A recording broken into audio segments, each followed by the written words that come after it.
Timberwolves three-time All-Star Jimmy Butler predicted Wednesday's season opener might not be pretty, but it could begin in a small way to reveal his team's nature. He's 2-0 in predictions, while the Wolves are 0-1 in the standings during this barely begun season after a 107-99 loss to the Spurs at AT&T Center. Debuting 3 new starters and 6 new faces on the opening night lineup, the Wolves trailed by as many 13 points in the third quarter and battled back, but couldn't hold a 1-point lead with 5 minutes remaining. They were outscored 16-5 in those final 5 minutes, outdone by a Spurs team missing injured stars Kawhi Leonard and Tony Parker, but still remains all about continuity, even in retirement. Former Spurs greats David Robinson and Tim Duncan attended the game.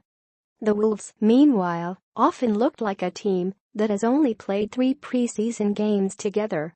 The loss was the Wolves' 12th consecutive to the Spurs, dating to April 2014. "There's going to be an excuse every night if that's the road you want to go down," Wolves coach Tom Thibodeau said afterward. "But that's not what we want to do. We have to take a look at the film, try to learn from it, and be better next time. We just have to do better."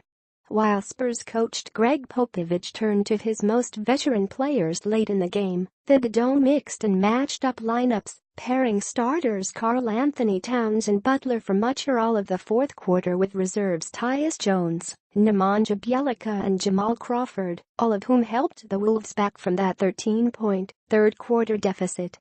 Starters Jeff Teague and Taj Gibson sat the entire fourth quarter while Towns, Jones, and Crawford played on. Thibodeau said he wanted to ride with the group that helped the Wolves get back in the game.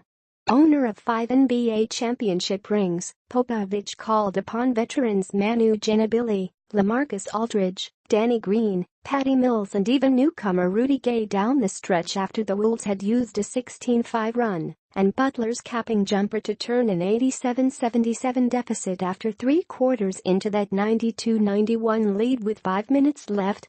"I wanted experienced people," Popovich said. "People who will make fewer mistakes because they know what we're doing. The Wolves, comparatively, barely know each other, let alone know collectively what they're doing yet." Asked if it felt often Wednesday like a team that hasn't played much together, Butler said, "You can say that. It's not an excuse. We've got guys out there who know how to play basketball. The coaches, the organization, everybody expects us to win. We can't use that we haven't played together as an excuse." Before the game, Butler predicted his team's big debut might not be so pretty, saying, "I'm not going to say this is going to be the most pure, beautiful basketball you've ever seen."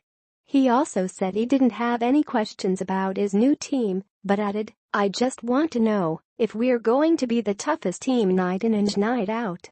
The Wolves played neither beautiful basketball nor were tough enough against the Spurs, using the length and savvy of Aldridge and Gasol to block 11 shots, including 8 in the first half alone.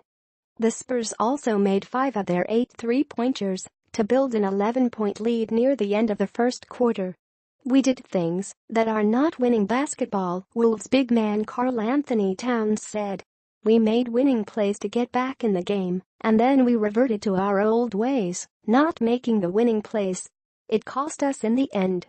Aldridge led San Antonio with a 25-point, 10-rebound double-double.